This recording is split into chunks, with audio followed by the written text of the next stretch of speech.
हम्म। तो ये जैसे फॉर्म है जो एक्चुअली इस एक्सरसाइज में एम्प्लॉय का एम्प्लॉय आईडी, नेम और कुछ और फील्ड्स हैं। Yes sir. तो इसका बिहेवियर कैसा होना चाहिए फॉर्म का? लाइक यहाँ पे जैसे पहले मैं डेटाबेस दिखा देता हूँ। लाइक ये जिस लॉगिन से मैं हूँ इसका कनेक्शन टोकन यूज कर रहा हूँ, और अभी देखेंगे तो इसके अंदर लाइक एम्प्लॉय का डेटाबेस नहीं है। Okay sir. ठीक है। और यहाँ पे लाइक मैंने अब यहाँ पे एम्प्लॉय आईडी डालना है, तो सपोज मैंने आईडी डाला 11। तो जैसे ही मेरा कर्सर इससे बाहर आएगा या टैब की मैं प्रेस करूंगा, तो नीचे के जो 3 बटन डिसेबल्ड थे उसमें सेव और रीसेट इनेबल हो गया, और एम्प्लॉय नेम पे कर्सर आ गया है। तो आप यहाँ पे सपोज इसका डेटा डाल रहे हैं, फॉर एग्जांपल डेटा आप रियलिस्टिक डाल सकते हैं, तो मैं एक बार डमी सॉर्ट ऑफ डेटा डाल रहा हूँ। और सेव और रीसेट, तो अगर रीसेट करूंगा तो कर्सर वापस, ये तीनों डिसेबल हो गए और कर्सर जो है वापस एम्प्लॉय आईडी पे आ गया। और अब मैंने एक एम्प्लॉय आईडी दिया, सपोज मैंने नाम दिया बेसिक सैलरी में भी समवेयर 23,000, HRA 12,000, DA में भी 30,000। 30,000 तो नहीं होगा बट ठीक है, और may be 12,000 somewhere. And deduction से 3,000 सॉर्ट ऑफ डिडक्शन। और अब मैंने इसको सेव कर दिया, तो ये रिकॉर्ड सेव हो गया। अब अगर डेटाबेस में यहाँ पे जाके देखूंगा तो ये एम्प्लॉय डीबी बन गया है, EMP DB। और इसके अंदर ये EMP डेटा नाम का एक रिलेशन बन गया है, और यहाँ पे जो मैंने डेटा डाला था वो स्टोर हो गया। Yes sir. ठीक है। तो ये इसका हुआ जब नया रिकॉर्ड है तो उसका बिहेवियर। मे बी एक रिकॉर्ड और डाल के देखते हैं।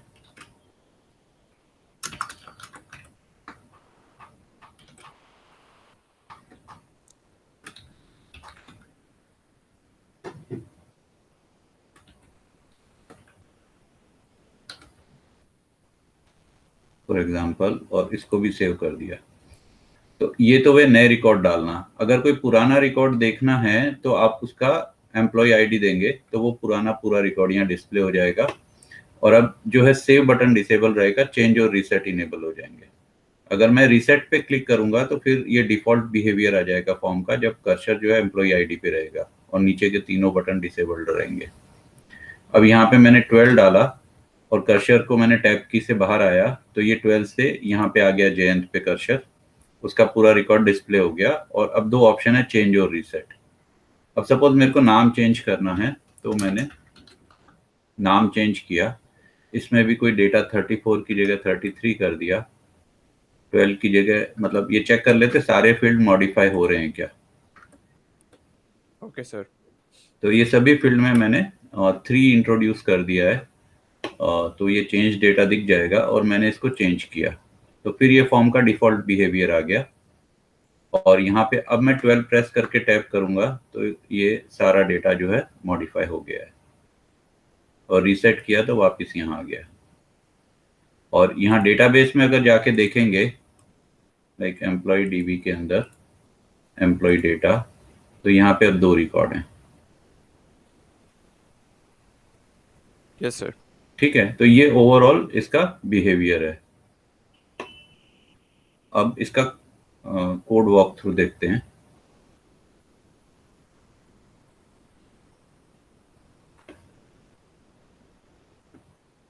ये प्रेजेंटेशन में स्टॉप करके नया चालू कर रहा हूँ। Okay sir.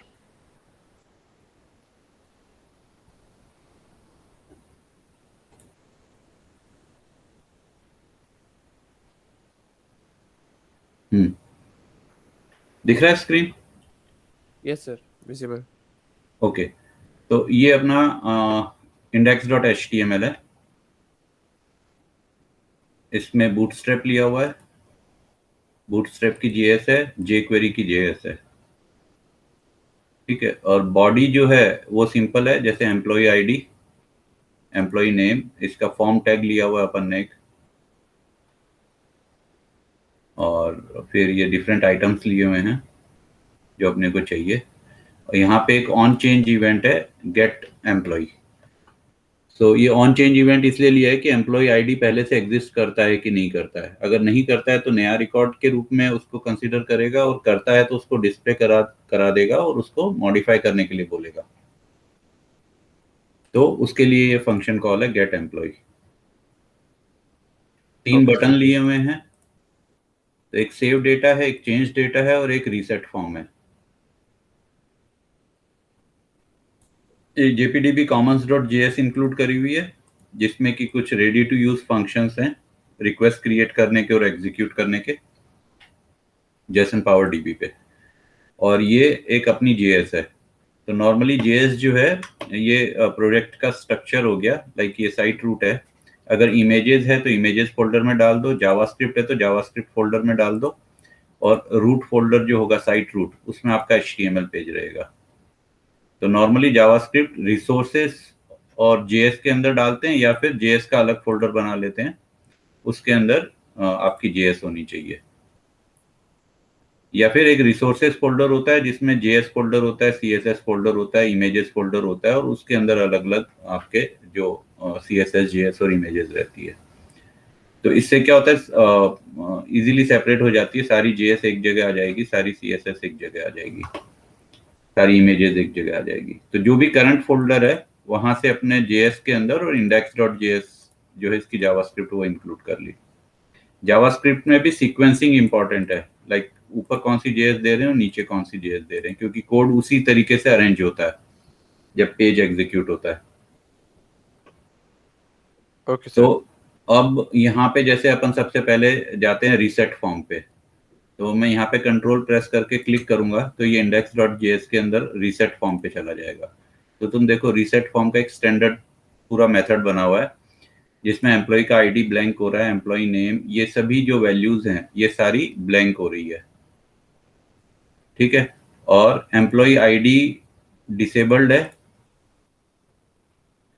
और ये भी सेव चेंज और रीसेट बटन भी सब डिसेबल्ड है। एम्प्लॉय आईडी सिर्फ इनेबल्ड Enabled. Yes, sir. है ना। तो ये डिफॉल्ट वो हो गया फॉर्म। तो रीसेट फॉर्म एक वो मेथड बन गया जिसको कॉल करके रीसेट कर सकते हैं। अब अपन जाते हैं मे बी सेव डेटा पे। तो सेव डेटा के अंदर क्या कर रहे हैं अपन, वैलिडेट कर रहे हैं डेटा। डेटा वैलिडेशन के अंदर ये डिफरेंट वैल्यूज निकाली और उनको चेक किया। तो अगर एम्प्लॉय नेम ब्लैंक है तो एम्प्लॉय नेम इज मिसिंग एक अलर्ट आएगा, और एम्प्लॉय नेम पे फोकस वापस से चला जाएगा। ऐसे ही अगर सैलरी ब्लैंक है, क्योंकि सभी फील्ड अगर कंपलसरी है तो उसके लिए अपन ने अलर्ट करके एरर दी है और फोकस को वापस उसी फील्ड पे भेज दिया, क्योंकि जब तक वो डालोगे नहीं आप तो वो आगे नहीं बढ़ेगा। मतलब ये सारी मिसिंग वैल्यू के अलर्ट्स आ जाएंगे। तो ये वैलिडेशन हो गया। और ये जो वैलिडेट मेथड है ये एक जेसन ऑब्जेक्ट भी रिटर्न कर रहा है स्ट्रिंगिफाई करके। तो अपन ने जेसन ऑब्जेक्ट बना लिया जिसमें सारे डेटा को लेके एक जेसन का ऑब्जेक्ट बनाया, उसको स्ट्रिंगिफाई करके रिटर्न कर दिया। Okay, sir. तो अगर सेव पे अपन वापस जाते हैं तो ये वैलिडेट डेटा जो है ये स्ट्रिंग बना के दे देगा आपके डेटा की, अगर वो वैलिडेट हो गया है तो, ठीक है। और अगर मान लो कोई डेटा नहीं है, कोई एरर है, ऑल्दो इस कंडीशन की जरूरत है नहीं, बट ये चेक करी हुई है, इसको हटा भी सकते हैं क्योंकि डेटा कुछ ना कुछ तो होगा ही, क्योंकि स्ट्रिंगिफाई होकर रिटर्न। अच्छा, ये ब्लैंक भी रिटर्न करता है जब वैलिडेट नहीं होता है ना। यहाँ तुम देखोगे ये ब्लैंक रिटर्न कर रहा है, डेटा अगर वैलिडेट नहीं हो रहा है तो अलर्ट आ रहा है और ब्लैंक रिटर्न कर रहा है। तो अगर ब्लैंक होगा तो ये एग्जीक्यूट नहीं करेगा सेव को, यहीं से रिटर्न हो जाएगा। फिर एक पुट रिक्वेस्ट क्रिएट करी, तो वहां पे कनेक्शन टोकन, तुम्हारा जेसन स्ट्रिंग, डेटाबेस का नाम और रिलेशन का नाम दिया है। तो ये कनेक्शन टोकन, डेटाबेस और रिलेशन के नाम मैंने जो है ये यहाँ पे सब लिए हुए हैं स्टैंडर्ड। ये बेस यूआरएल हो गया, आईआरएल का यूआरएल, आईएमएल का यूआरएल, डेटाबेस का नाम, रिलेशन का नाम और कनेक्शन टोकन। तो Okay, अगर sir. मान लो कभी कनेक्शन टोकन चेंज हुआ या डेटाबेस का नाम चेंज हुआ तो एक जगह चेंज करने से वो सब दूर रिफ्लेक्ट हो जाएगा। तो ये रिक्वेस्ट बनी और एसिंक्रोनस को फॉल्स किया और एग्जीक्यूट कमांड के अंदर पुट रिक्वेस्ट बेस यूआरएल और आईएमएल यूआरएल, फिर इसको एजेक्स को एसिंग को ट्रू कर दिया, फॉर्म को रीसेट किया और फोकस एम्प्लॉय आईडी पे ले गए। ठीक है, यस सर। ऐसे ही अगर तुम देखोगे तो चेंज डेटा है। चेंज डेटा में क्या कर रहे हैं, चेंज बटन को डिसेबल को ट्रू किया पहले तो, क्योंकि चेंज पे क्लिक कर चुके हैं अपन, फिर वैलिडेट किया डेटा, फिर से अपडेट रिक्वेस्ट क्रिएट करी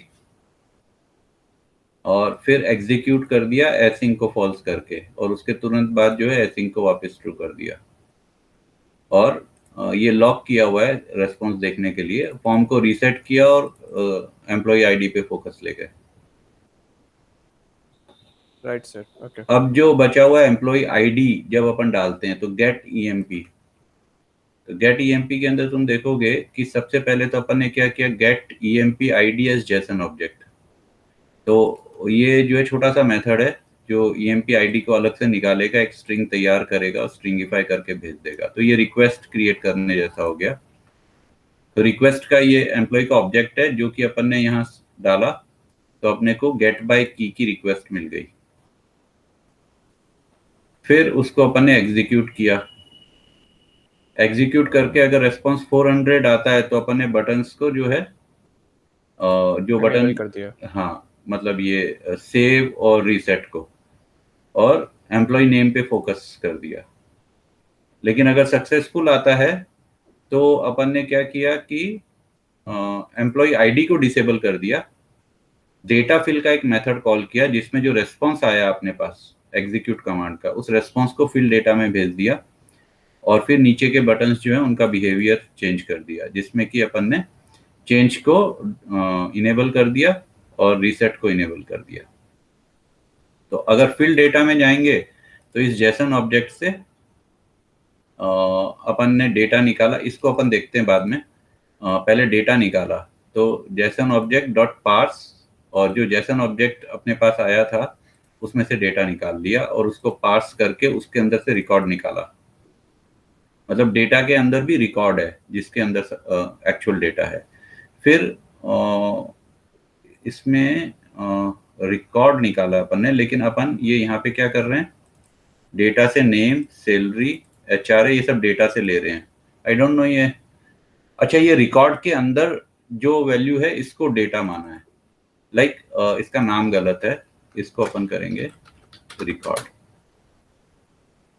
तो डेटा जेसन ऑब्जेक्ट से जो डेटा है एज ए स्ट्रिंग मिला अपने को, उस स्ट्रिंग को अपन ने पार्स किया तो एक जेसन ऑब्जेक्ट बना और उसके अंदर से रिकॉर्ड निकाला। उस रिकॉर्ड के अंदर नेम, सैलरी, एचआरए, डीए और डिडक्शन है। तो मेरे ख्याल से यहाँ पे तुम फंसे हुए हो। Yes sir. है ना, तुम डेटा निकाल रहे हो, वो डेटा स्ट्रिंग है, तो पहले उसको ऑब्जेक्ट में चेंज करो। ऑब्जेक्ट में चेंज करके उसमें से रिकॉर्ड निकालो, उस रिकॉर्ड में तुमको ये सारी चीजें मिलेगी। Okay sir. ठीक है, तो ये फिल डेटा से डेटा फिल हो गया और उसके बाद जो है चेंज इनेबल हो गया, रीसेट इनेबल हो गया और फोकस एम्प्लॉय नेम पे चला गया। तो ये हो गया तुम्हारा गेट एम्प्लॉय। Yes sir.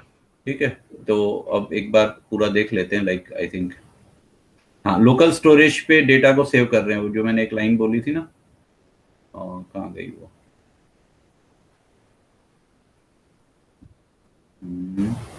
ये फिल डेटा में जब डेटा को फिल कर रहा है तो वो लोकल स्टोरेज पे सेव कर रहा है रिकॉर्ड नंबर, क्योंकि अपडेट में ये रिकॉर्ड नंबर काम आता है।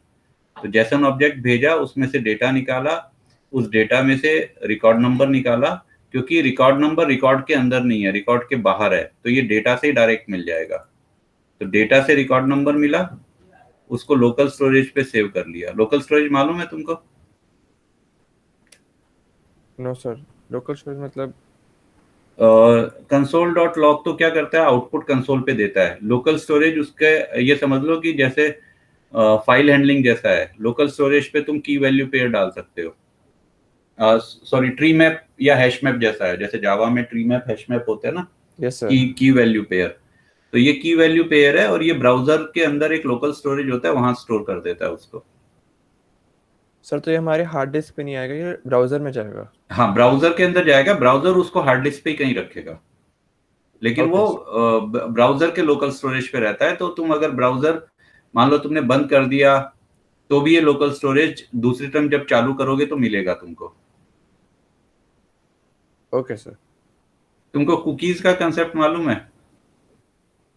यस सर, कुकीज में मतलब बस जैसे उसी वो। टाइप से है, उसी टाइप से है, कुकीज टाइप से है। कुकीज का स्पेशल यूज होता है, इसका जनरल यूज है। Okay sir. तो इसमें मैंने रिकॉर्ड नंबर के अंदर जो वहां का रिकॉर्ड नंबर आया वो डाल दिया। ये रिकॉर्ड नंबर मेरे को चाहिएगा अपडेट के अंदर। तो जब अपडेट में आते हैं तो अपने को एक वो बनानी पड़ती है रिक्वेस्ट, जिसमें रिकॉर्ड नंबर जाता है। तो अपडेट का मेथड है चेंज डेटा।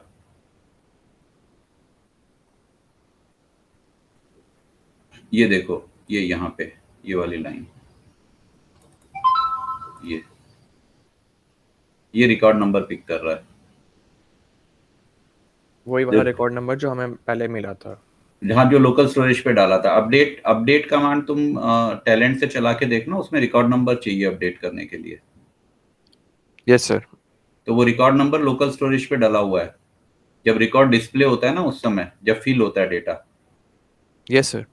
तो उस समय लोकल स्टोरेज पे डाल देते हैं। जब अपन उस पे चेंज बटन पे क्लिक करते हैं तो यहाँ आता है, तो ये लोकल स्टोरेज से वापस से उस रिकॉर्ड नंबर को निकाल लेता है, और वो रिकॉर्ड अपडेट होता है। Yes sir.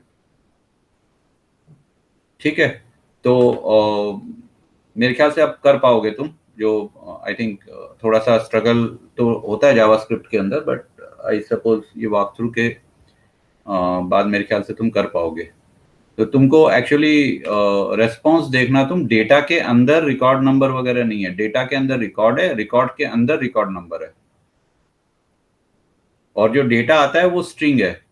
तो जो फिल डेटा, ये जो है, ये जो डेटा आता है तुम्हारा जेसन ऑब्जेक्ट डॉट डेटा, ये स्ट्रिंग है। तो इसको पहले तुमको जेसन ऑब्जेक्ट में चेंज करना पड़ेगा, उसके बाद तुमको उसमें से रिकॉर्ड मिलेगा, और फिर रिकॉर्ड के अंदर से तुमको बाकी सारा डेटा मिलेगा।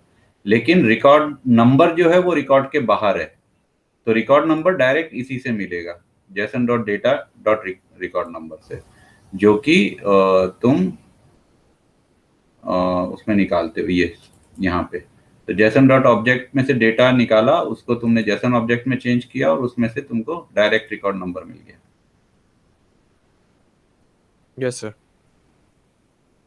ठीक है।